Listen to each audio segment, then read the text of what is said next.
فلا أقسم بمواقع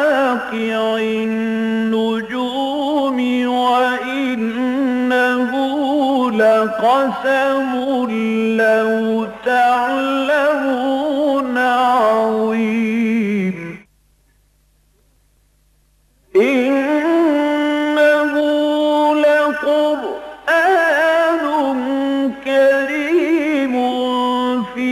كتاب مكنون لا يمسه إلا المطهرون تنزيل من رب العالمين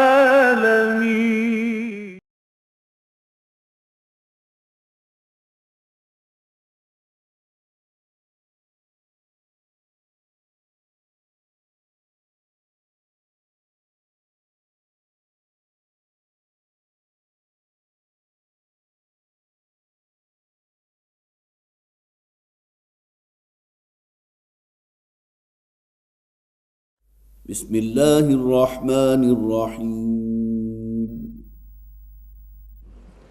ولا تفسدوا في الأرض بعد إصلاحها وادعوه خوفا وطمعا إن رحمة الله قريب من المحسنين وهو الذي يرسل الرياح بشرا بين يدي رحمته حتى إذا أقلت سحابا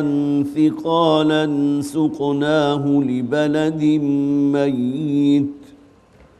سقناه لبلد ميت فأنزلنا به الماء فأخرجنا به من كل الثمرات كذلك نخرج الموتى لعلكم تذكرون والبلد الطيب يخرج نباته بإذن ربه والذي خبث لا يخرج إلا نكدا كذلك نصرف الآيات لقوم يشكرون لقد أرسلنا نوحا إلى قومه فقال يا قوم اعبدوا الله ما لكم من إله غيره إني أخاف عليكم عذاب يوم عظيم قال الملأ من قومه إنا لنراك في ضلال مبين قال يا قوم ليس بي ضلالة ولكني رسول من رب العالمين أبلغكم رسالات ربي وأنصح لكم وأعلم من الله ما لا تعلمون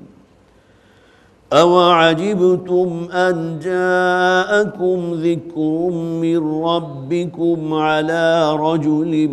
منكم لينذركم ولتتقوا ولعلكم ترحمون فكذبوه فأنجيناه والذين معه في الفلك وأغرقنا الذين كذبوا بآياتنا إنهم كانوا قوما عمين وإلى عاد أخاهم هودا قال يا قوم اعبدوا الله ما لكم من إله غيره أفلا تتقون قال الملأ الذين كفروا من قومه إنا لنراك في سفاهة وإنا لنظنك من الكاذبين قال يا قوم ليس بي سفاهة ولكني رسول من رب العالمين صدق الله العظيم رب اشرح لي صدري ويسر لي أمري واحلل عقدة من لساني يفقهوا قولي اللهم ألهمنا رشدنا واعذنا من شرور أنفسنا اللهم ألهمنا رشدنا واعذنا من شرور أنفسنا آمین یا رب العالمین۔ سورہ اعراف کے بارے میں یہ عرض کر چکا ہوں کہ تذکیر بایام اللہ کے عنوان کے تحت قرآن حکیم کی بڑی عظیم صورت ہے۔ اللہ تعالیٰ نے اپنے اولو العزم من الرسل، خواہ حضرت نوح ہوں، حضرت ہود ہوں، حضرت شعیب ہوں، حضرت صالح ہوں، حضرت ابراہیم ہوں، حضرت لوط ہوں علیہم السلام، ان کو جن اقوام کی طرف بھیجا، یہ اللہ کی سنت ہے کہ جن لوگوں نے بھی اس دعوت کو قبول کر لیا، لبیک کہا، اللہ تعالیٰ نے اس دنیا میں بھی انہیں سربلندی عطا فرمائی۔ وَأَنْتُمُ الْأَعْلَوْنَ إِن كُنتُم مُؤْمِنِينَ، جیسا کہ قرآن حکیم میں اس اصول کو بیان کر دیا گیا کہ اگر تم واقعتاً ایمان والے ہوگے تو لازماً سربلند رہو گے۔ یہ الگ بات ہے کہ اللہ تعالیٰ کی سنت پہلے رسولوں کے ضمن میں جو ہمارے سامنے آتی ہے، قرآن حکیم ہی اصل ماخذ ہے، کہ اکثریت ان لوگوں پر مشتمل تھی کہ جو بدبخت تھے، جو شقی تھے، ناہنجار تھے، جنہوں نے رسول وقت کی دعوت کو رد کر دیا۔ اس کی سب سے بڑی واضح اور روشن مثال حضرت نوح علیہ السلام کا ذکر، کہ جیسا کہ آج جو آیات ابھی میں نے آپ کے سامنے پڑھی ہیں اس میں بھی وہ بات سامنے آ رہی ہے۔ ایک بہت بڑا علاقہ، بہت بڑی قوم، لیکن یہ کہ ان پر ایمان لانے والوں کی تعداد بعض روایات کے مطابق 20 سے بھی کم تھی۔ 950 برس اللہ کا وہ بندہ جو ہے دعوت و تبلیغ کا کام کرتا رہا، لیکن بالآخر اللہ تعالیٰ کا قانون جو ہے، اللہ کا فیصلہ نافذ ہوا ان لوگوں کو کہ جو رسول پر ایمان لائے تھے، انہیں بچا لیا گیا اس عذاب سے کہ جس نے ان تمام لوگوں کو ہلاک کر دیا، نیست و نابود کر دیا جنہوں نے رسول کی دعوت کو رد کر دیا تھا۔ یہ اللہ کی سنت ہے۔ تو یہ سورہ مبارکہ اس اعتبار سے، جیسا کہ آج سے جو حصہ ہم پڑھ رہے ہیں، بلکہ شروع کا حصہ جو ہے وہ تو پچھلے رکوع سے متعلق ہے، لیکن 8ویں رکوع سے لے کر اور تقریباً 18ویں رکوع تک یہ 11 رکوع مسلسل ہیں کہ جس میں انباء الرسل آپ کو بڑی وضاحت کے ساتھ، بڑی تکرار کے ساتھ ملیں گے۔ دوسری بات یہ کہ یہ 7واں رکوع کہ جس کا ابھی نصف آخر ابھی میں نے آپ کے سامنے تلاوت کیا، اور اس کے بعد 8واں رکوع مکمل بھی، یہ اصلاً ایک بہت خوبصورت تمہید بنتا ہے اگلے 11 رکوعوں کے لیے۔ بالکل وہی معاملہ جو سورہ بقرہ میں ہوا تھا کہ 5ویں رکوع سے لے کر اور غالباً 12ویں رکوع تک، بلکہ اس سے بھی زائد، بنی اسرائیل کے اوپر اللہ تعالیٰ نے اتمام حجت کیا، جتنی نعمتیں تھیں ان کو گنوا دیا۔ گویا کہ جسے چارج شیٹ کہتے ہیں کہ وہ قوم کے جن پر اللہ کے وہ انعامات اور احسانات ہوئے، من و سلوہ نازل کیا گیا، سمندر کو پھاڑ دیا گیا، انہیں بچا لیا گیا، وہ کہ جو آل فرعون ان کا تعاقب کر رہے تھے ان کو غرق کر دیا گیا، اور پھر یہ کہ وہ بدلیوں کی شکل میں اللہ تعالیٰ نے گویا کہ وہ سورج کی تمازت اور حرارت سے بچانے کے لیے ان کے سروں پر سایہ فکن کر دیے۔ تمام نعمتیں اللہ کی تھیں۔ ایک عصا پڑا ہے چٹان پر اور 12 چشمے اللہ نے ان کے لیے بہا دیے۔ لیکن اس قوم نے پھر جب گویا کہ ناشکری کی ہے تو اس کا معاملہ پھر یہ ہوا کہ 40 برس تک وہ صحرائے سینا کہہ لیجئے یا صحرائے تی کہہ لیجئے اس کے اندر سرگردہ رہے، اور حضرت موسیٰ علیہ السلام اور ان کے ساتھ ایک اور ساتھی تھے کہ گویا کہ ان کی بھی پھر اللہ تعالیٰ کی طرف سے جو اجل معین مقرر ہے ان کی بھی پھر گویا کہ معاملہ انتقال کا اسی عرصے کے دوران ہوا، اور بعد میں پھر اللہ تعالیٰ نے بنی اسرائیل کو سربلندی عطا فرمائی تھی۔ تو بالکل وہی معاملہ کہ جو اتمام حجت بنی اسرائیل پر سورہ بقرہ میں کیا گیا تھا، اس سے پہلے 4تھا رکوع بہترین اور جامع تمہید ہے۔ یہی معاملہ اس 7ویں رکوع کا بھی ہے کہ جو اگلے آنے والے 11 رکوعوں کے لیے کہ جن میں انباء الرسل بڑی تفصیل کے ساتھ آئیں گے، ان کے لیے بہت بہترین تمہید ہے۔ اب آئیے اس رکوع کی طرف، جتنا حصہ ہم اس کا پڑھ چکے ہیں صرف اس کا خلاصہ میں آپ کے سامنے رکھ دوں، بلکہ تیزی سے ہم اس کا ترجمہ کر لیتے ہیں۔ فرمایا ان ربکم اللہ الذی خلق السماوات والارض فی ستۃ ایام، یقیناً تمہارا رب تو وہ ہے، وہ اللہ کے جس نے اس زمین و آسمان کو پیدا کیا 6 ادوار میں، 6 دنوں میں، ثم استوى علی العرش، اور اس کے بعد وہ عرش پر متمکن ہو گیا، اس کا کنٹرول اپنے ہاتھ میں لے لیا۔ یغشی اللیل النہار یطلبہ حثیثا، وہ اڑا دیتا ہے رات کو دن پر، دن اور رات گویا کہ ایک دوسرے کے تعاقب میں چلے آ رہے ہیں، یطلبہ حثیثا، اور ایک بہت سرعت کے ساتھ ایک دوسرے کا تعاقب کرتے ہوئے، والشمس والقمر والنجوم مسخرات بامری، اور اسی طرح سورج ہے، چاند ہے اور ستارے ہیں، وہ بھی اللہ تعالیٰ کے حکم میں جکڑے ہوئے ہیں، مسخر ہیں۔ الا لہ الخلق والامر، آگاہ ہو جاؤ یہ کل تخلیق بھی اسی کی ہے اور حکم کا اختیار بھی اسی کے پاس ہے۔ گویا کہ الارض للہ والحکم للہ، یہ زمین بھی اللہ کی ہے، کائنات بھی اللہ کی ہے، کائنات تو اس کے حکم میں جکڑی ہوئی ہے بری طرح۔ جو دو دائرہ اور جو مدار اللہ نے کسی بھی کرے کے لیے مقرر کر دیا، وہ ایک جسے آپ کہیے کہ بال برابر بھی ادھر سے ادھر نہیں ہو سکتا، لیکن یہ کہ انسان کو کچھ آزادی دی ہے کہ اما شاکر و اما کفورا، اور یہی اصل میں امتحان ہے، ورنہ تو اس کائنات کا ہر شے جو ہے وہ اللہ کے حکم میں جکڑا ہوا ہے، ہمارا اپنا وجود اللہ کے حکم کے تابع ہے۔ جیسا کہ بڑی پیاری دعا ہے نبی اکرم صلی اللہ علیہ وسلم کی، جس کے الفاظ یہ ماضٍ فی حکمک ناصیتی بیدک، اے پروردگار میری پیشانی تو تیرے ہاتھ میں ہے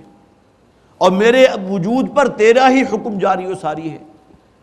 جب تک اللہ کی مرضی ہوگی، اللہ کا منشا ہوگا، یہ سانس کی آمد و رفت جاری رہے گی، جو اللہ کی مرضی ہوگی، جب اللہ کا حکم آ جائے گی یہ آمد و رفت جو ہے یہ کچا دھاگا ٹوٹ جائے گا۔ تو تبارک اللہ رب العالمین، کل خلق اور کل امر اسی کے اختیار میں ہے، اسی کے پاس ہے، اور اللہ تعالیٰ بڑی برکت والا ہے جو تمام جہانوں کا رب ہے۔ ادعوا ربکم تضرعا وخفیہ، پکارو اپنے رب کو گڑ گڑاتے ہوئے بھی اور بہت ہی آہستگی کے ساتھ بھی، بہت ہی پست آوازی کے ساتھ بھی۔ انہ لا يحب المعتدین، یقیناً اللہ تعالیٰ حد سے گزرے ہوئے لوگوں کو پسند نہیں کرتا۔ اس آیت تک ہم نے پچھلی مرتبہ اب تو تقریباً 3 چونکہ اس کے اندر اتواریں ایسی گزر چکی کہ جس میں بہرحال یہ فصل رہا ہے میرے درس کا، لہٰذا اس کا تھوڑا سا خلاصہ میں نے آپ کے سامنے رکھ دیا۔ اب آگے چلیے جو آج کا ہمارا درس ہے۔ فرمایا لا تفسدوا فی الارض بعد اصلاحها، دیکھو زمین میں فساد مت برپا کرو اس کے بعد کہ اصلاح واقع ہو چکی ہو۔ فساد کسے کہتے ہیں؟ ایک نظام اور ایک شریعت جو اللہ کی دی ہوئی ہے، اس پر عمل کرو گے تو اس دنیا میں بھی اصلاح ہوگی اور تمہاری آخرت بھی سنور جائے گی۔ ربنا آتنا فی الدنیا حسنۃ وفی الآخرۃ حسنۃ وقنا عذاب النار، یہ وعدہ ہے، یہ دعا ہم کرتے ہیں اللہ سے، لیکن کس بنیاد پر کہ ہم صرف اسی کی فرما برداری اختیار کریں گے، اسی کی بندگی کریں گے۔ تو لا تفسدوا فی الارض بعد اصلاحها، گویا کہ فساد ہر وہ شے جس میں اللہ کے نظام، اللہ کی شریعت، اللہ کی جو بھی اس کا دیا ہوا سسٹم ہے اس سے بغاوت ہو، اس کے سرکشی ہو، خواہ اپنے نفس کی بندگی ہو، یہ بھی فساد ہے۔ جیسا کہ قرآن حکیم میں فرمایا گیا ظہر الفساد فی البر والبحر بما کسبت ایدی الناس، یہ لوگوں کے اپنے اعمال ہوتے ہیں، لوگوں کی اپنی سیرت و کردار ہوتے ہیں۔ گویا کہ ہر وہ نظام کے جو اللہ کی حاکمیت کی بغاوت پر مشتمل ہے، سرکشی پر مشتمل ہے، اور اللہ کے احکامات کی پیروی کو پاؤں تلے رونتے ہوئے اپنے نفس کی پیروی کرنے پر مشتمل ہے، وہ ہے کہ جسے قرآن فساد کہتا ہے، جو طاغوت ہے۔ لا تفسدوا فی الارض بعد اصلاحها، خاص طور پر نوٹ کیجئے بعد اصلاحها، یہاں سے ایک جانب یہ اشارہ بھی ملتا ہے کہ انسانیت کا جو آغاز ہوا تھا وہ اصلاح کی حالت میں ہوا تھا، اس لیے کہ حضرت آدم علیہ السلام پہلے انسان بھی اور پہلے نبی بھی، اور نبی کس لیے آتا ہے؟ اصلاح کرنے کے لیے، لوگوں کی سیرت و کردار میں، ان کے شب و روز کے اندر، ان کے لین دین کے اندر ایک عظیم فرق رونما ہو جاتا ہے ان لوگوں کے لیے کہ جنہوں نے اس نبی کی دعوت کو قبول کیا ہوتا ہے۔ تو جبکہ صورتحال یہ ہے کہ حضرت آدم علیہ السلام پہلے انسان بھی ہیں اور پہلے نبی بھی ہیں، گویا کہ انسانیت کا آغاز اصلاح سے ہوا، اور اس کے بعد انسانوں کی اپنی بدبختی اور شقاوت ہے کہ اپنی نفس کی بندگی میں پڑھ کر یہ جو چند چیزیں ہمارے ہاں مشہور ہیں، خواہ وہ زن ہے، زر ہے، زمین ہے، اس کی ہوس ہے، اس کی لالچ ہے جو انسان کو گویا کہ اللہ کی سرکشی پر آمادہ کرتی ہے، دوسروں پر ظلم کرنے پر اکساتی ہے، دوسروں کی حق تلفی کرتی ہے، ناجائز دوسرے کو حقوق پر ڈاکہ ڈالتے ہیں۔ کس بنیاد پر؟ اس وجہ سے کہ اللہ کی دی ہوئی ہدایت اور اللہ کے دیے ہوئے نظام سے انسان انحراف اختیار کرتا ہے۔ تو لا تفسدوا فی الارض بعد اصلاحها، گویا کہ اس کے بعد بھی اللہ تعالیٰ کی یہ سنت برقرار رہی ہے کہ جب انسانوں کے اندر فساد اپنے عروج کو پہنچ گیا، جس کی اگلی جو رکوع ہے اس میں حضرت نوح علیہ السلام کی مثال موجود ہے، تو پھر اللہ تعالیٰ اپنے کسی نبی اور رسول کو بھیجتا ہے کہ وہ اسی اصلاح کے کام کو ان کے اندر گویا کہ پھر جاری و ساری کرتا ہے۔ لا تفسدوا فی الارض بعد اصلاحها وادعوه خوفا وطمعا، اور پکارو اسی کو، اللہ کو، اس حالت میں بھی کہ اس سے ڈرتے ہوئے، اس سے خوف کی حالت میں، وطمعا، اور اس سے کسی امید کے بل بوتے پر بھی۔ یہ دو کیفیتیں ہیں جو انسان کے اندر بیک وقت موجود ہونی چاہیے، اللہ کی پکڑ، اللہ کی عذاب، اللہ کے عتاب، اس کا خوف بھی انسان کو دامنگیر ہو، اور ساتھ ہی اللہ تعالیٰ کی رحمت کی امید بھی ہو، اللہ کے عفو، اللہ کی درگزر، اللہ کی بخشش کی بھی امید ہو۔ اگر کسی ایک طرف کا معاملہ جو ہے وہ گویا کہ یک رخی معاملہ اگر ہو جائے گا تو پھر یہ راہ عدل نہیں ہے، جس کے لیے بڑی بنیادی اصطلاح ہے قرآن حکیم کی، اگر نیچے احادیث کے اندر یہ یہاں سے بھی آپ اس کو اخذ کر سکتے ہیں کہ بین الخوف والرجا، کہ انسان کی کیفیت خوف اور امید کے درمیان ہونی چاہیے۔ جہاں اپنے اعمال پر نظر پڑے، اپنی سیرت و کردار پر نظر پڑے، تو انسان کے اندر خوف پیدا ہونا چاہیے کہ اللہ کی پکڑ نہ اسے آ پکڑے، اللہ کا کوئی عذاب اسے اپنے گھیرے میں نہ لے لے، اللہ کا کوئی جو ہے غصہ اس کے اوپر نہ بھڑک اٹھے، اور دوسری طرف جو ہے آخرت، اللہ کی رحمت، اللہ کی فضل، اس کی امید بھی انسان کو ہونی چاہیے، بین الخوف والرجا۔ اگر انسان بالکل نچت ہو جائے گا تو اس کا نتیجہ کیا نکلے گا؟ بابر بعیش کوش کے عالم دوبارہ نیست۔ جب اللہ کی پکڑ کا اندیشہ ہے ہی نہیں، عذاب جہنم کا خوف ہی موجود نہیں، تو پھر کیا شے ہے کہ جو رکاوٹ بنے گی اس کے رستے میں کہ وہ کسی پر ظلم نہ کرے، کسی کی حق تلفی نہ کرے، ناجائز طریقے سے مال وہ حاصل کر سکتا ہے اسے حاصل نہ کرے؟ کیوں؟ اس لیے کہ اسے اس بات کی امید ہے کہ آخرت ہوگی، لہذا وہ ان چیزوں سے بچتا ہے۔ حضرت عمر رضی اللہ تعالیٰ عنہ کا ایک بہت ہی پیارا مقولہ آپ میں سے بہت سے حضرات نے محترم ڈاکٹر صاحب کی زبانی بھی سنا ہوگا۔ وہ یہ فرماتے ہیں کہ اگر مجھے یہ بتا دیا جائے کہ تمام انسان جہنم میں جائیں گے سوائے ایک شخص کے، تب بھی مجھے اللہ کی رحمت سے امید ہوگی کہ شاید وہ شخص میں ہی ہوں۔ اور اس کے بالکل برعکس، جسے آپ کہیے بالکل پول اپارٹ دوسری بات ہے، اور اگر مجھے یہ بتا دیا جائے کہ تمام انسان جنت میں جائیں گے سوائے ایک شخص کے، تو بھی مجھے اس بات کا اندیشہ اور خوف ہوگا کہ کہیں ایسا نہ ہو کہ وہ ایک شخص میں ہی ہوں۔ یہ کیفیت انسان کے اندر موجود ہونی چاہیے، جو یہاں فرمایا گیا وَادْعُوهُ خَوْفًا وَطَمَعًا۔ بالکل یہی اصطلاح قرآن حکیم میں ایک اور مقام پر آئی ہے بارش کے لیے، کہ بارش کی آمد سے پہلے جو ٹھنڈی اور خنک ہوا چلنے لگتی ہے تو لوگوں کے اندر امید پیدا ہو جاتی ہے، تیز ہوا چلنے لگی، اب یہ اپنے دامن میں یا تو یہ کہ اللہ کی رحمت لے کر آئی ہے، باران رحمت ہے، برسیں گے، ہماری کھیتیاں جو ہے جل تھل ہو جائیں گی، زمین کے پیاس بجھے گی، ہم اپنے لیے پانی کو سٹاک کر لیں گے۔ اور کچھ لوگ وہ بھی ہوتے ہیں جنہیں اندیشہ ہوتا ہے کہ کہیں یہ جو ہم دیکھ رہے ہیں کالی کالی بدلیاں چلی آ رہی ہیں، بہت تیز تند ہوا آ رہی ہے، تو کہیں ایسا نہ ہو کہ اس میں ہماری ہلاکت کا سامان موجود ہو۔ جیسا کہ اکثر و بیشتر روایات ہیں، نبی اکرم صلی اللہ علیہ وسلم جب کبھی دیکھتے تھے کہ بہت تیز جھکڑ چلنے لگا ہے، سیاہ آندھیاں اٹھنے لگی ہیں، تو آپ اللہ کی پناہ پکڑتے تھے، لوگوں سے بھی کہتے تھے اللہ کی پناہ حاصل کرو، اللہم لا تقتلنا بغضبک ولا تہلکنا بعذابک وعافنا قبل ذلک۔ کیا خبر کہ یہ جو ہم جس کو سمجھ رہے ہیں کہ یہ بادل ہیں اور یہ ہمارے اوپر برسیں گے، اور اس لیے کہ وہ معاملہ ایک قوم کا اس قرآن میں موجود ہے، یوم الذلہ جسے کہا گیا، اصحاب الذلہ ہیں وہ، کہ جب کہ وہ بہت ہی سیاہ رنگ کی بدلیاں ان کی طرف چلی آ رہی تھی اور قوم بڑی خوشی کے شادیانے منانے لگی اور بڑے جشن کا سامان تھا، بہت عرصے سے قحط تھا، ابھی ہمارے اوپر بارش برسے گی،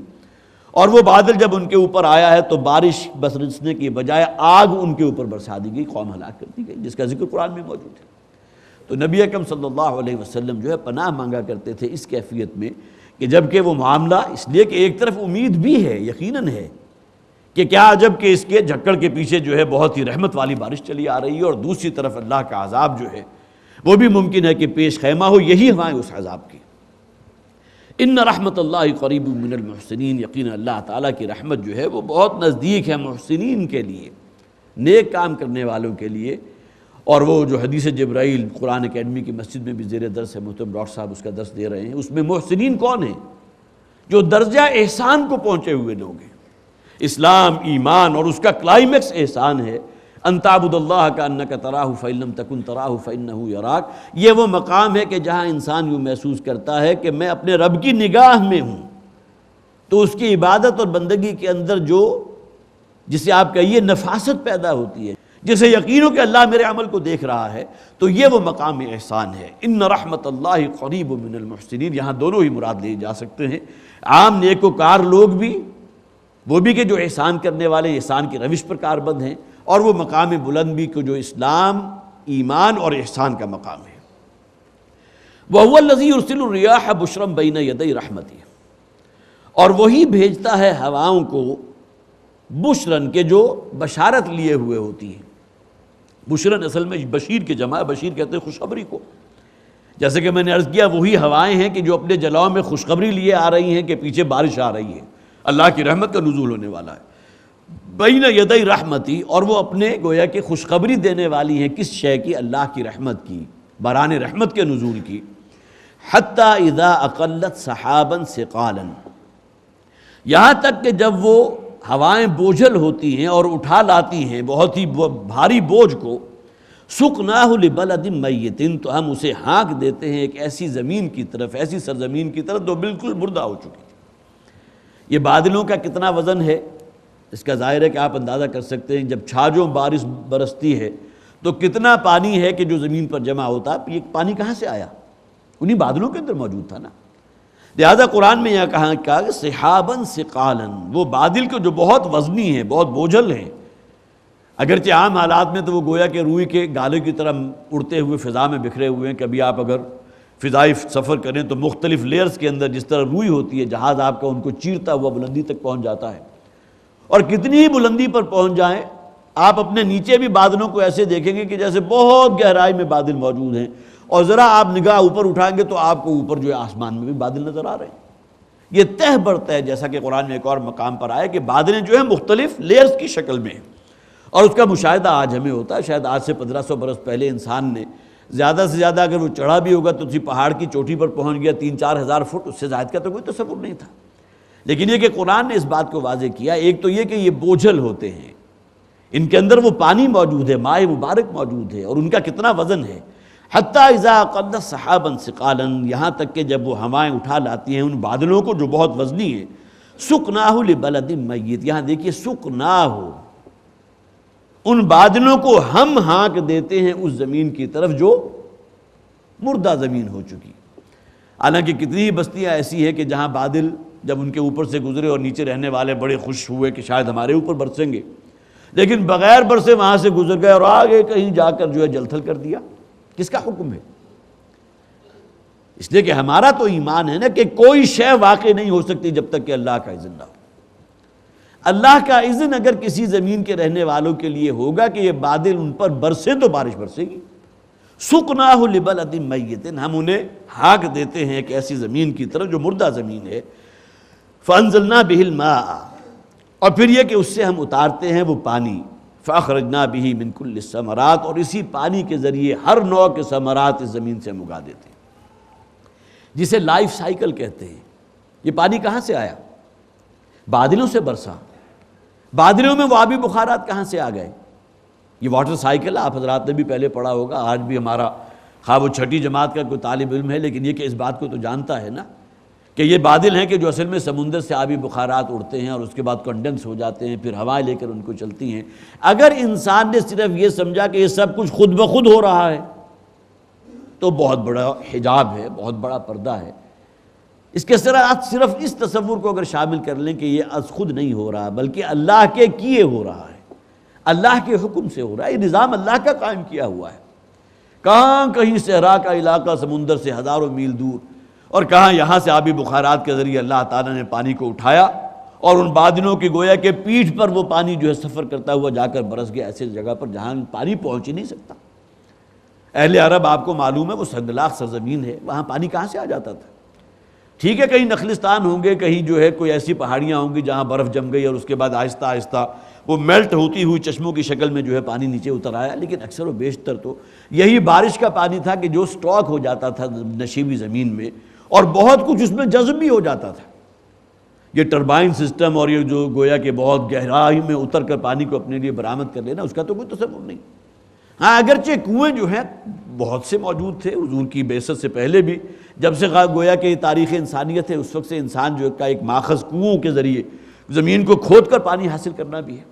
لیکن سب سے آسان اور سب سے سہل ذریعہ جو اللہ تعالیٰ نے ہماری نگاہوں کے سامنے رکھ دیا، یہ بادلوں کے ذریعے بارش کا برسنا۔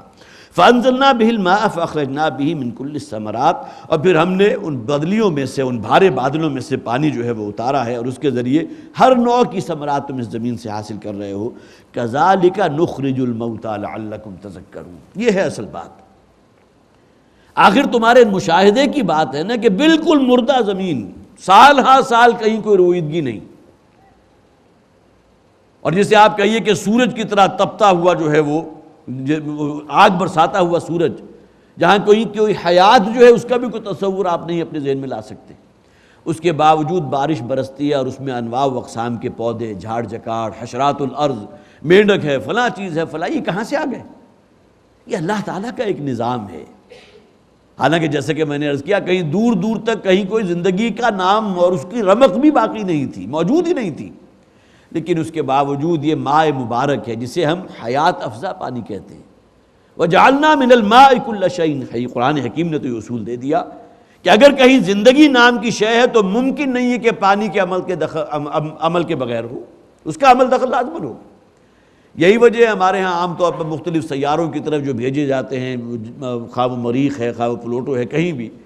تو عام طور پر اصل جو ہے کرائٹیریا کیا ہے، ہم یہ سراغ لگانا چاہتے ہیں کہ مریخ پر پانی موجود ہے یا نہیں۔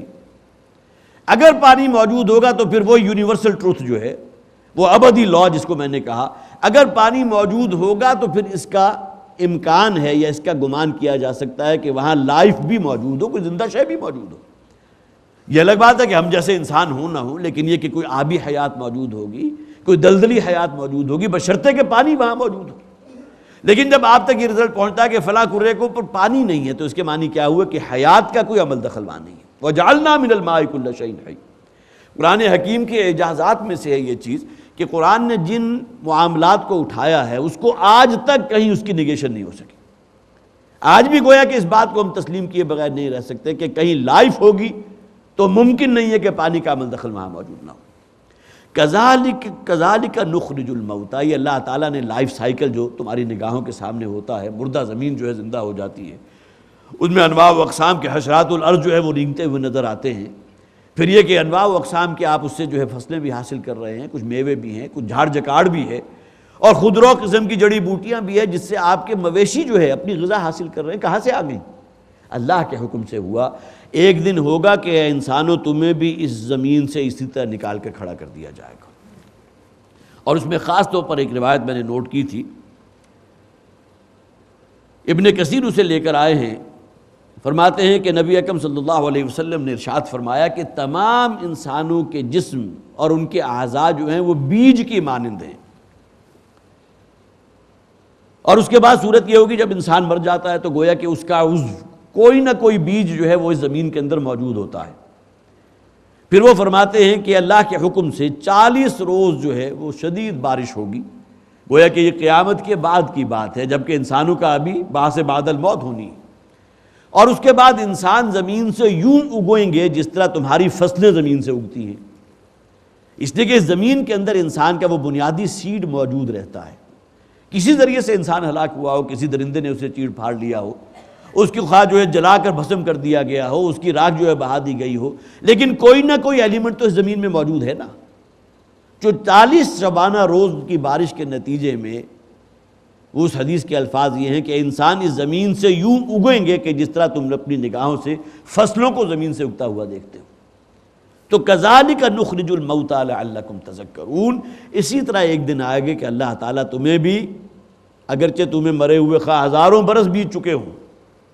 لیکن یہ کہ اس زمین سے اسی طرح نکال کر کھڑا کر دے گا جس طرح کہ مردہ زمین سے اللہ تعالیٰ کسی زندگی کو، حیات کو پیدا کر دیتا ہے۔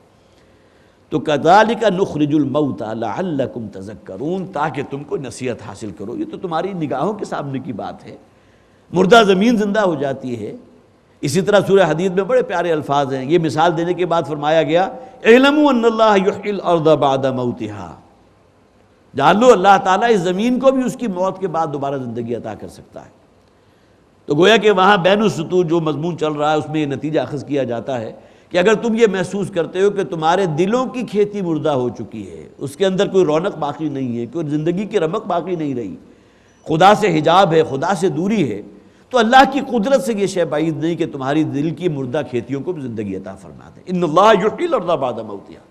قد بینا لکم الآیات لعلکم تذکرون، یہی معاملہ فرمایا گیا کذالک نخرج الموتى لعلکم تذکرون۔ اسی طرح اللہ تعالیٰ اس زمین سے ہم مردوں کو بھی نکال لیں گے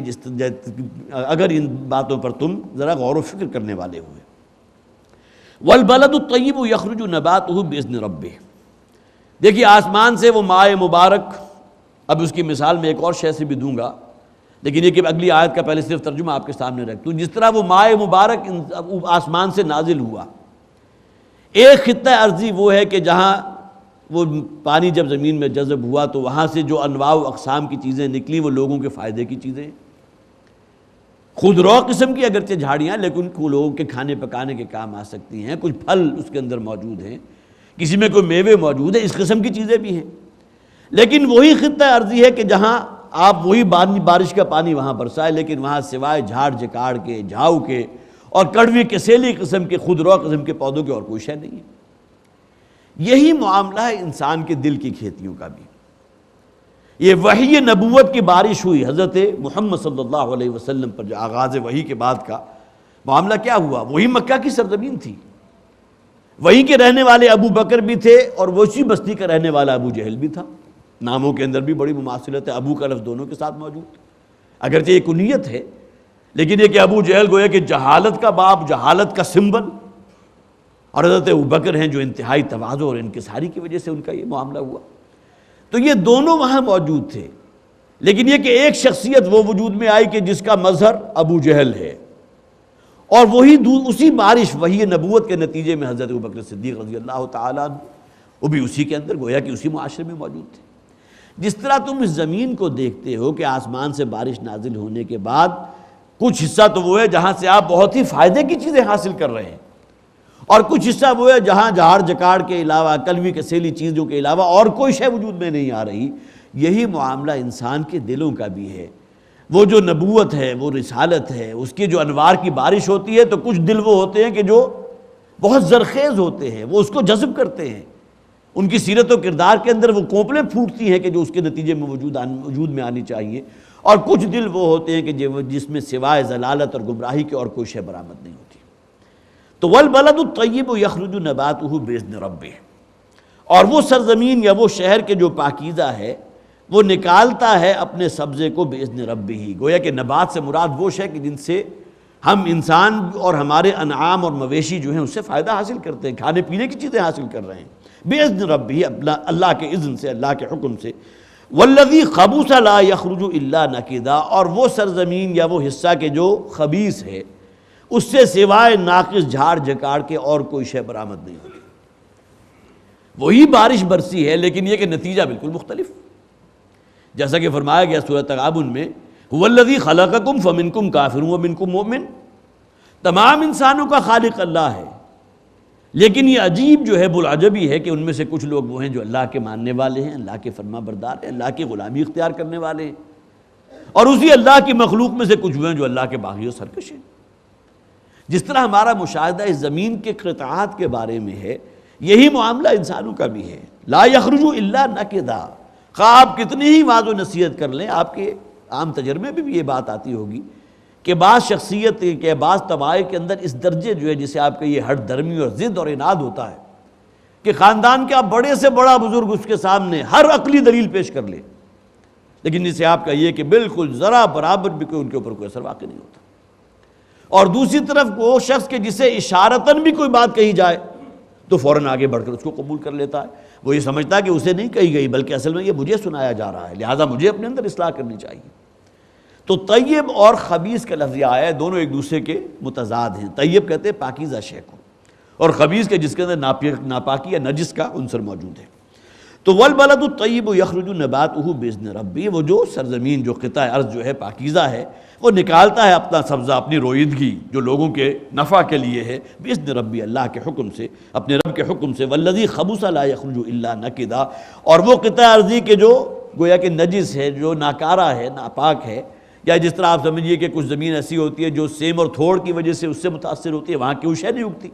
ہاں آپ کو اگر وہاں اگے ہوئے نظر آ جائیں گے تو بہت ہی جو ہے وہ کوئی کڑوے کسیلے قسم کی کوئی نبولیاں نظر آ جائیں گی، کوئی جھاڑ جکاڑ نظر آ جائے گا، کوئی جھاؤ قسم کی شے نظر آ جائے گی، اس کے علاوہ تو کچھ نہیں ہوگا۔ الا نکدا، سوائے کوئی جھاڑ جکاڑ کے۔ کذالک نصرف الآیات لقوم یشکرون، اسی طرح ہم اپنی آیات کو، یہ گویا کہ قرآن حکیم کی بھی آیات ہیں جو ہماری توجہات کو اللہ کی طرف منعطف کرنے کا ذریعہ بن رہی ہیں۔ لقوم یشکرون، ان لوگوں کے لیے کہ جو اللہ کا شکر ادا کرنے والے ہیں۔ اب دیکھیے یہاں 8ویں رکوع سے لے کر، جیسا کہ میں نے عرض کیا تھا، 18ویں رکوع تک مسلسل گویا کہ 11 رکوع ہیں کہ جن میں جو سلسلہ شروع ہوا ہے بالکل آغاز سے لے کر حضرت نوح علیہ السلام کا ذکر ہے، اور اس کے بعد پھر حضرت ہود کا ذکر آئے گا، پھر حضرت صالح کا ذکر ہے، پھر حضرت لوط علیہ السلام کا ذکر ہے، پھر حضرت شعیب کا ذکر ہے، پھر حضرت موسیٰ کا ذکر، تو تقریباً 4 ساڑھے 4 رکوعوں پر مشتمل طویل ترین ذکر ان کا ہے۔ اور اس کے بعد آخر میں اصحاب سبت کا ذکر ہے کہ جن پر اللہ تعالیٰ کا عذاب نازل ہوا تھا۔ سب سے پہلے ذکر حضرت نوح علیہ السلام کا، لقد ارسلنا نوحا الی قومہ فقال یا قوم اعبدوا اللہ ما لکم من الہ غیرہ، بے شک ہم ہی نے بھیجا تھا نوح علیہ السلام کو ان کے قوم کی طرف، تو انہوں نے کہا اپنی قوم سے، فقال یا قوم، اے میری قوم کے لوگو، اعبدوا اللہ ما لکم من الہ غیرہ، اللہ ہی کی بندگی اور اطاعت کرو، اللہ ہی کا حکم مانو، اس لیے کہ اس کے سوا اور کوئی الہ نہیں ہے۔ یہ وہ الفاظ ہیں کہ جو ہر نبی اور رسول کی دعوت میں مشترک ہیں۔ سلسلہ شروع ہوا حضرت آدم سے، پہلے انسان اور پہلے نبی، اور ختم ہوا حضرت محمد پر صلی اللہ علیہ وسلم، لیکن یہ کہ ہر رسول کے ساتھ آپ کو یہ الفاظ مل جائیں گے سوائے نبی آخر الزمان صلی اللہ علیہ وسلم کے لیے، اس لیے کہ ان کا خطاب ہے یا ایھا الناس، اے انسانو، اے بنی نوع انسان، اے لوگو، اس لیے کہ تا قیامت تو رسول اللہ کے حضور ہیں صلی اللہ علیہ وسلم، لہذا آپ کو کسی خاص قوم کی طرف نہیں بھیجا گیا تھا۔ یہ الگ بات ہے الی اہل عرب، حضور کی بعثت جو تھا بعثت خاص تھی، لیکن الی کافۃ الناس بشیرا و نذیرا، تمام انسانوں کے لیے حضور کی بعثت ہے بطور مبشر، خوشخبری دینے والے کے، منذر، خبردار کرنے والے کے لیے، یہ بعثت عمومی ہے، بعثت خصوصی الی اہل عرب ہے۔ تو حضرت نوح علیہ السلام کو جس قوم کی طرف بھیجا گیا تھا، یہ ذہن میں لے آئیے کہ تقریباً حضرت نوح علیہ السلام آج سے کوئی تقریباً 8 سے 10 ہزار برس پہلے کی شخصیت ہے، یہ تقریباً انٹرول بنتا ہے، اس لیے کہ حضرت ابراہیم تقریباً آج سے 5000 سال پہلے، اور اس کے بعد اس کے درمیان 3000 سال کا فاصلہ ہے حضرت نوح علیہ السلام حضرت ابراہیم علیہ السلام کے درمیان۔ اس دوران میں جو رسول آئے ہیں وہ ہیں کہ حضرت ہود ہیں، ان میں حضرت صالح ہیں، اسی طرح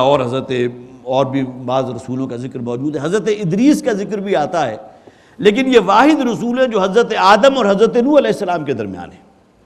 قرآن حکیم میں حضرت آدم اور حضرت نوح ان کے درمیان بھی تقریباً 3 سے 4 ہزار برس کا فصل ہے، لیکن اس دوران میں کسی اور رسول کا ذکر موجود نہیں سوائے حضرت ادریس علیہ السلام کے ذکر کے۔ لیکن حضرت نوح علیہ السلام سے لے کر حضرت ابراہیم علیہ السلام تک کے دوران جو ہے بہت سے رسول موجود ہیں، اور پھر حضرت ابراہیم سے حضرت محمد تک صلی اللہ علیہ وسلم، پھر تو گویا کہ ایک طویل سلسلہ نبوت اور رسالت کا جو اللہ تعالیٰ نے جاری فرمایا، قائم فرمایا۔ لقد ارسلنا نوحا الی قومہ، جیسا کہ میں نے عرض کیا حضرت نوح علیہ السلام 8 سے 10 ہزار برس پہلے کی شخصیت۔ ایک روایت حضرت ابن عباس سے رضی اللہ تعالیٰ عنہ ملتی ہے، اور جو بخاری اور مسلم دونوں میں موجود ہے، اس میں حضور نے فرمایا کہ حضرت آدم کے بعد 10 قرن ایسے گزرے، گویا کہ 10 نسلیں سمجھ لیں یا 10 پیریڈز ایسے گزرے کہ جس میں انسان جو ہے کسی حد تک توحید پر قائم رہے، لیکن اس کے بعد پھر معاملہ یہ ہوا کہ حضرت نوح علیہ السلام سے گویا کہ ان کی بعثت سے قبل کا معاملہ، اب حضرت نوح سے تقریباً 1000 برس قبل سے لے کر حضرت نوح علیہ السلام کا جو درمیانی عرصہ ہے، اس میں حضور فرماتے ہیں کہ ان لوگوں کے ہاں بہت سے بزرگ گزرے تھے کہ جن میں ود بھی ہیں، سوا بھی ہیں، یغوث ہیں، یعوق ہیں، نصر ہیں، یہ 5 نام تو ہیں جو قرآن میں موجود ہیں، لیکن اور بھی بہت سو کا ذکر ہے جو تورات میں، بائبل میں موجود ہیں۔ یہ بزرگ گزرے اور ان کے اس دنیا سے مراجعت اختیار کرنے کے بعد، انتقال کے بعد، لوگوں نے ان بزرگوں کی جو ہے مختلف قسم کی تصاویر بنا کر جو ہے اپنے گھروں کے اندر آویزہ کر لی۔ کس بنیاد پر کہ ہم جب ان کو دیکھتے ہیں تو ان کی جو الوہیت ہے، ان کی وحدانیت اور ان کی اللہ تعالیٰ کی توحید پر قائم رہنا، تو ہم اس کے قائل ہو جاتے ہیں۔ نتیجتاً پھر یہ کہ ہمیں اللہ کی بندگی، اللہ کی عبادت کے اندر جو ہے ایک نیا مزہ محسوس ہوتا ہے، لہٰذا انہوں نے ان کی مختلف تصویریں بنا کے سامنے رکھ دی، اور وہ اس بات کی نفی کرتے تھے کہ ہم ان کو نہیں پوج رہے بلکہ اصلاً اللہ کو پوج رہے ہیں، اس لیے کہ یہ بزرگ اللہ کے تھے، اللہ کے گویا کہ عباد اللہ میں سے تھے، اللہ کے ولی تھے، لہذا ان کو دیکھ کر ہمیں اللہ یاد آ جاتا ہے۔ ابتدا تو یہاں سے ہوئی، اور اس کے بعد پھر وہ صرف تصویریں نہیں لہیں، پہلے تو صرف تماثیل تھی، اس کے بعد ان کے مجسمے بنا دیے گئے، اور بالآخر جہاں آ کر تان ٹوٹی ہیں کہ وہی مجسمے اصلاً ان کا معبود بن گئے۔ گویا کہ جس آڑ میں وہ اللہ کو پہچاننا چاہتے تھے، اللہ تو نگاہوں سے غائب ہو گیا، اب اصل خوگرے پیکرے محسوس ہے انسان کی نظر، اب جو پیکرے محسوس ان کے سامنے موجود ہے اس مورت کی شکل میں، اب اسی کی بندگی اور اسی کو سجدہ شروع کر دیا۔ یہ اصل میں آغاز ہے شرک کا، اگرچہ ابتدا میں وہ شیلٹر موجود تھا کہ ہم جب ان کی مورتوں کو یا ان کی تصویروں کو دیکھتے ہیں تو ہمیں اللہ یاد آ جاتا ہے، لیکن پھر بعد میں وہ اللہ کا رابطہ تو منقطع ہوا اور اصل مقصود جو ہے یہ ان کی مورتیں بن کر رہ گئی۔ تو یہ ابن عباس رضی اللہ تعالی عنہ، حضرت عبداللہ ابن عباس، ان کی روایت ہے جو بخاری میں موجود ہے۔ اسی طرح ایک روایت ایک اور تفسیر کا میں مطالعہ کر رہا تھا ابن کثیر، تو اس کے اندر حضرت نوح علیہ السلام سے حضرت آدم تک کے جو ہے درمیانی سلسلہ، جس کو حضور نے اپنی اس حدیث میں 10 قرن کہا ہے، اس میں باقاعدہ جو ہے وہ ابن کر کے اس کا جو ہے پورا تذکرہ موجود ہے۔ اس کو میں آپ کے سامنے صرف پڑھ دیتا ہوں، صرف دلچسپی کے لیے، اس لیے کہ ممکن ہے بعض حضرات نے ہمارے مولانا طارق جمیل صاحب کی کوئی تقریر سنی ہو، جو نبی اکرم صلی اللہ علیہ وسلم سے لے کر حضرت آدم تک کا ایک سلسلہ نسب جو ہے وہ ایک ہی نشست میں گنوا دیتے ہیں، اور اس کے درمیان میں کوئی 40-50 جو ہیں وہ مختلف رابطے آتے ہیں۔ اب معلوم نہیں کہ اس کی سند جو ہے کس درجے کی ہے، لیکن بہرحال یہ وہ شے ہے جو تفسیر ابن کثیر میں بھی موجود ہے۔ حضرت نوح علیہ السلام، ان کے والد جو ہیں، گویا کہ جہاں سے اب سلسلہ شروع کیا، نوح ابن لامک ابن متوشل ابن ادریس، گویا کہ حضرت ادریس علیہ السلام جن کا میں نے ذکر کیا حضرت آدم اور حضرت نوح کے درمیان، یہ حضرت نوح سے اوپر چوتھی پشت میں تھے۔ ابن ادریس ابن برد ابن محلیل ابن قنین ابن یانش ابن شیس ابن آدم، یہ 10 نام انہوں نے گنوائے کہ یہ اصلاً گویا کہ سلسلہ نسب بنتا ہے حضرت نوح علیہ السلام سے لے کر حضرت آدم علیہ السلام تک۔ یہ صرف ایک، جیسا کہ میں نے عرض کیا، دلچسپی کی چیز ہے، اگرچہ اس کے لیے روایت کس درجے کی ہے، لیکن میں نے صرف اس لیے کوٹ کیا کہ تفسیر ابن کثیر جو ہے، امام عماد الدین، وہ اپنی تفسیر میں اس کو لے کر آئے ہیں۔ تو لقد ارسلنا نوحا الی قومہ فقال یا قوم اعبدوا اللہ ما لکم من الہ غیرہ، وہی دعوت، توحید کی دعوت، صرف اللہ ہی کی بندگی کرو، وہی تمہارا خالق ہے، وہی مالک ہے، اس کے سوا کوئی اور معبود نہیں ہے۔ انی اخاف علیکم عذاب یوم عظیم، اس لیے کہ مجھے تو اندیشہ ہے تمہارے بارے میں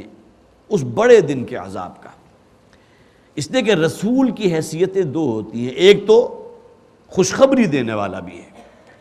خوشخبری کن لوگوں کے لیے؟ اہل ایمان کے لیے، کہ یہ دنیا بھی تمہاری سنورے گی اور آخرت میں بھی تمہیں جو ہے اللہ کی بے بہا نعمتیں، اللہ کی رحمتیں، اللہ کا فضل حاصل ہوگا۔ اور خبردار کرنا، انذار کن لوگوں کے لیے؟ کہ جنہوں نے اس رسول کی دعوت کو رد کر دیا، جو کسی طرح اپنے آپ کو، جسے کہتے ہیں کینڈے میں آنے کے لیے تیار نہیں، اللہ کی بندگی میں اپنے آپ کو دینے کے لیے تیار ہی نہیں۔ انی اخاف علیکم عذاب یوم عظیم، مجھے اندیشہ ہے تمہارے بارے میں، جو میں تمہاری روش دیکھ رہا ہوں، جو میں تمہارا کرتوت دیکھ رہا ہوں۔ اب یہ الفاظ انہوں نے کب کہے ہوں گے؟ 950 برس تو ان کا عرصہ تبلیغ ہے، 1000 سے 50 برس کم، 950 برس موجود رہے۔ اب یہ الفاظ انہوں نے ظاہر ہے کہ کچھ حالات دیکھ کر کہے ہوں گے کہ جب قوم میں کہیں کوئی فرق واقع نہیں ہو رہا، اسی بت پرستی، وہی شرک، وہی حرص طمع لالچ جو ہے اسی کا گویا کہ وہی ان کا اڑنا بچھونا، اس کے نتیجے میں انہوں نے کہا کہ مجھے اندیشہ ہے تمہارے بارے میں کہ اللہ کا ایک عذاب جو ہے وہ بڑے دن کا عذاب تمہیں پکڑے گا۔ قال الملأ من قومه انا لنراک فی ضلال مبین، دیکھیے ملا کے لفظ کو نوٹ کیجئے، ایک تو کسی بھی بستی کے رہنے والے وہ عوام کل انعام ہوتے ہیں کہ جو گویا کہ اس دنیا میں بھیج تو دیے گئے لیکن خالص ڈھور ڈنگروں کی شکل کی سطح پر زندگی بسر کر کے رخصت ہو گئے، نہ کوئی تعلیم ہے، نہ تہذیب ہے، نہ کسی قسم کے مینرز ہیں، صرف جو بیسک اینیمل انسٹنکٹس ہیں انہی کی تکمیل کی، اور جس طرح کوئی حیوان جو ہے اس دنیا سے رخصت ہو جاتا ہے وہ رخصت ہو جاتے ہیں. یہ عوام کل انعام عام طور پر کہا جاتا ہے، وہ عوام کے جو مویشیوں کی ڈھور ڈنگروں کی مانند ہیں. کچھ لوگ ہوتے ہیں کہ جو سوچنے سمجھنے والے ہیں، جو غور و فکر کرنے والے، جنہیں ہم ایلیٹ کہتے ہیں، جو دانشوروں کا طبقہ ہے، اور یہ عوام الناس جو ہے ان کو فالو کرنے والے ہوتے ہیں، ان کی پیروی کرنے والے ہوتے ہیں. عام طور پر ہمیشہ سے جب بھی تہذیبیں بنی ہیں ان کے اندر یہ دو طبقے موجود رہے. تو ہمیشہ جو معاملہ ہوا ہے قال الملأ من قومه، وہ عوام الناس جو ہیں، جو نیچے کے لوگ، وہ تو گویا کہ اسی حیوانوں کی سطح پر زندگی بسر کرنے کے عادی ہیں. جو چیلنج کرتے تھے اس رسول کی دعوت کو، وہ کون تھے؟ وہ دانشوروں کا طبقہ تھا، جن کے ویسٹڈ انٹرسٹ تھے اس نظام کے ساتھ. وہ ان کے بڑے بڑے چودھری تھے، بڑے بڑے سردار تھے. ان کے قبائل کے اس قبیلے کا کوئی سردار ہے، وہ ہے کہ جو آ کر گویا کہ آرگو کرتا ہے. قال الملأ من قومه،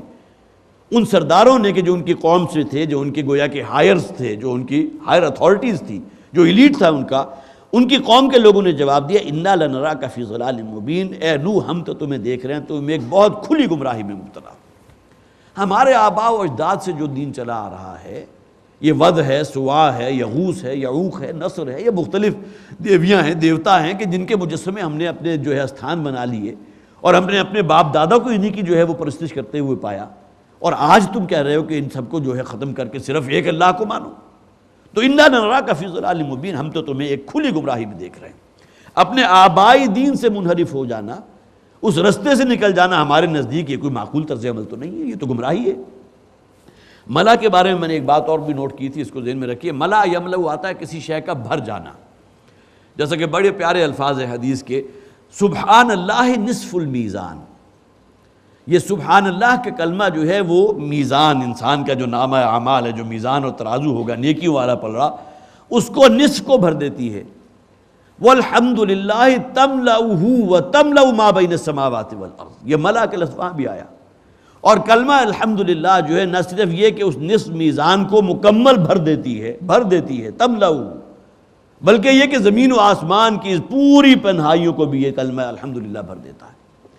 اب یہ صرف قولی کلمہ بھی ہے سبحان اللہ الحمدللہ، اور انسان کی دل کی گہرائی سے نکلے ہوئے کلمات بھی ہیں. کلمہ الحمدللہ انسان کے کہیں قلب کی گہرائی سے نکلے سبحان اللہ، اور انسان کے پورا وجود گویا کہ اللہ کے سامنے جھکا ہوا ہو، اور اس کا اپنا کوئی من نہ ہو، اللہ ہی کی مرضی کے تابع ہو. تو یہ اصل شان ہے اس کلمے کی، سبحان اللہ الحمدللہ. تو ملا یملأ کسی شے کا بھر جانا، وہ لوگ کہ جن سے کوئی محفل بھری ہوئی نظر آئے وہ ملا کہلاتے تھے، جن میں بڑے چودھری بھی ہیں، بڑے جو ہے صاحب ثروت لوگ بھی ہیں، مالدار بھی ہیں، اور جیسا کہ میں نے عرض کیا دانشور بھی ہیں، اس طبقے اس دور کی ایلیٹ ہیں، بہت اوپر کے طبقے کے لوگ. قال الملأ من قومه انا لنراک فی ضلال مبین قال یا قوم لیس بی ضلالۃ. تو حضرت نوح علیہ السلام نے ارشاد فرمایا کہ نہیں، میں تو کسی گمراہی یا کسی بھی بہکی ہوئی شے کا شکار نہیں ہوا، ولکنی رسول من رب العالمین،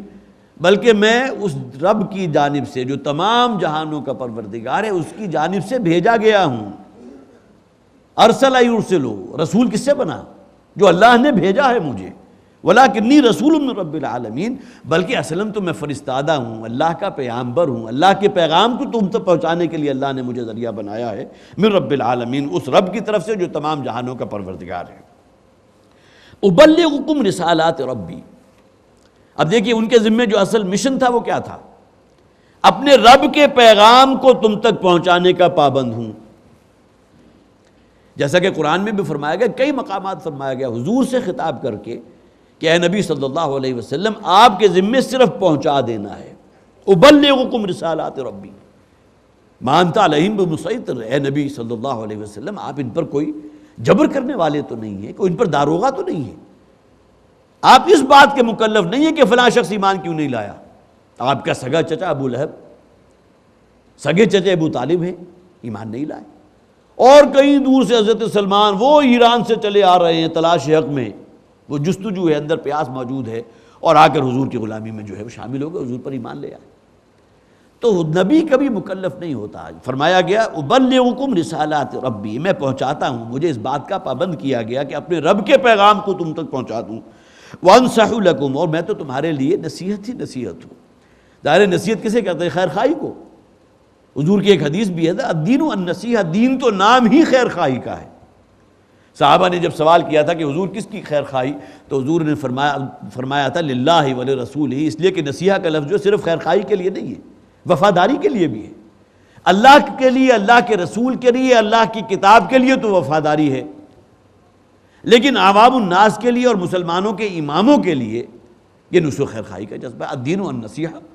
قیل لمن یا رسول اللہ، قال رسول اللہ صلی اللہ علیہ وسلم للہ ولکتابہ ولرسولہ ولائمۃ المسلمین وعامتہ۔ تو رسول کا معاملہ کیا ہے؟ نصیحت کرنے والا، یاد دہانی دلا کرنے والا، اس رسالت کے فریضہ کے اس پیغام کو لوگوں تک پہنچانے والا۔ وَأَعْلَمُ مِنَ اللَّهِ مَا لَا تَعْلَمُونَ، اور اللہ کی جانب سے مجھے ان چیزوں کی بھی خبر دی گئی ہے، میں جانتا ہوں ان چیزوں کو جن کے بارے میں تم لا علم ہو۔ تم نے اپنی نگاہوں سے نہ فرشتے کو دیکھا، نہ جنت کو دیکھا، نہ جہنم کو دیکھا، لیکن مانتے ہو۔ کس بنیاد پر مانو گے؟ اہل ایمان تو مانیں گے اس بنیاد پر نہ کہ ہمارے رسول نے اس بات کی خبر دی۔ ایمان تو کہتے ہی اس حقیقت کے ہیں کہ تصدیق بما جاء بہ النبی صلی اللہ علیہ وسلم، ہر وہ شے کہ جس کی خبر دی ہے محمد رسول اللہ صلی اللہ علیہ وسلم کو، اس کو مان لینا، تسلیم کر لینا، یہ ایمان ہے۔ تو اعلم من اللہ ما لا تعلمون، اور مجھے تو معلوم ہے، میں علم رکھتا ہوں اللہ کی جانب سے ان چیزوں کا بھی کہ جن کا تمہیں کوئی علم نہیں۔ اب عجبتم ان جاءکم ذکر من ربکم علی رجل منکم، تمہیں بڑا تعجب ہے اس بات پر، کیا تمہیں تعجب ہوا اس بات پر کہ تمہارے پاس آیا تمہارے رب کی طرف سے یہ نصیحت نامہ؟ اب حضرت نوح علیہ السلام کو بھی کوئی کتاب دی گئی تھی، یا صرف یہ ہے کہ کوئی آپ کی زبان سے ارشادات انہوں نے سنے تھے؟ قرآن اس کا ذکر نہیں کرتا، کسی ایسے صحیفے کا ذکر حضرت نوح علیہ السلام سے منسوب نہیں ہے۔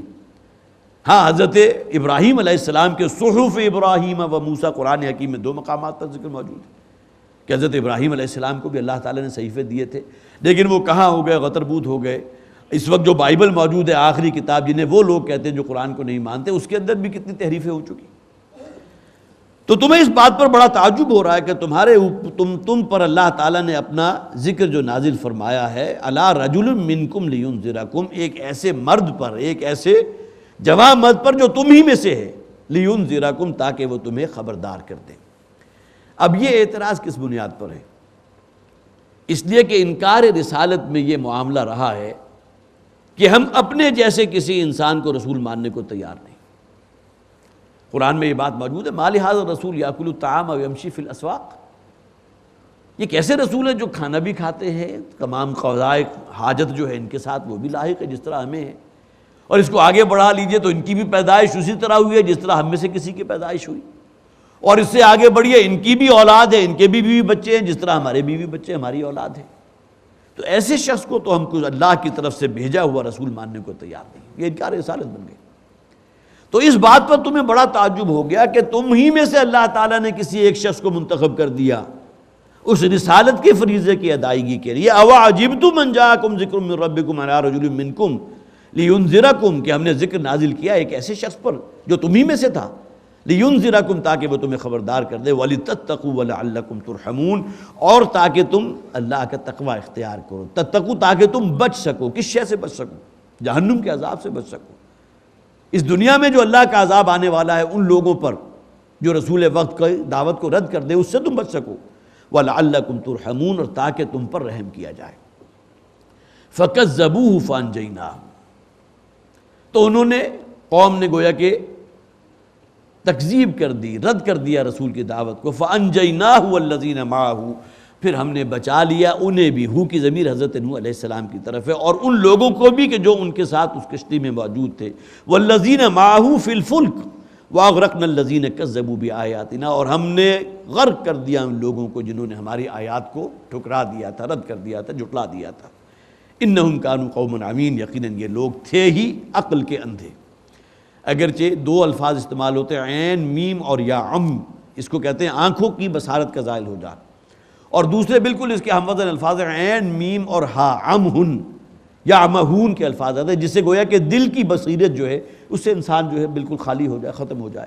یہاں قومن عمین کہا گیا، یہ گویا کہ انہیں تو کچھ نظر ہی نہیں آیا، دل کی بصیرت بھی نہیں، اور آنکھوں کے سامنے جو اللہ تعالیٰ کی آیات، اللہ کی خلاقیت کے بڑے بڑے مظاہر تھے، اس سے بھی انہوں نے کوئی سبق حاصل نہیں کیا۔ یہاں تو کل یہ 5 یا 6 آیات کے اندر حضرت نوح علیہ السلام کا جو ہے پورا قصہ جو ہے از آغاز تا اختتام بیان کر دیا گیا۔ درحال ہے کہ قرآن حکیم میں ایک پوری سورت موجود ہے سورہ نوح کے نام سے، 2 رکوعوں پر مشتمل، اور اس میں خاص طور پر یہ دعوت و تبلیغ کا معاملہ جو حضرت نوح علیہ السلام نے اپنی قوم کے ساتھ کیا تھا، اور جس طرح کے الفاظ اس کے اندر آئے ہیں کہ کوئی موقع فروگزاشت انہوں نے نہیں کیا کہ اس دعوت توحید کو لوگوں تک نہ پہنچایا، ایک ایک کے گھر جا کر دعوت دی ہے، علل اعلان دعوت دی ہے، بہت خفیہ انداز میں دعوت دی ہے، انتہائی نصح و خیرخواہی کے انداز میں دعوت دی ہے، لیکن قوم کا رد عمل کیا تھا؟ ہمیشہ ان کا معاملہ بیزاری کا ہوا، رد کر دینے کا ہوا۔ بارک اللہ لی و لکم فی القرآن العظیم و نفعنی و ایاکم بالآیات و ذکر الحکیم۔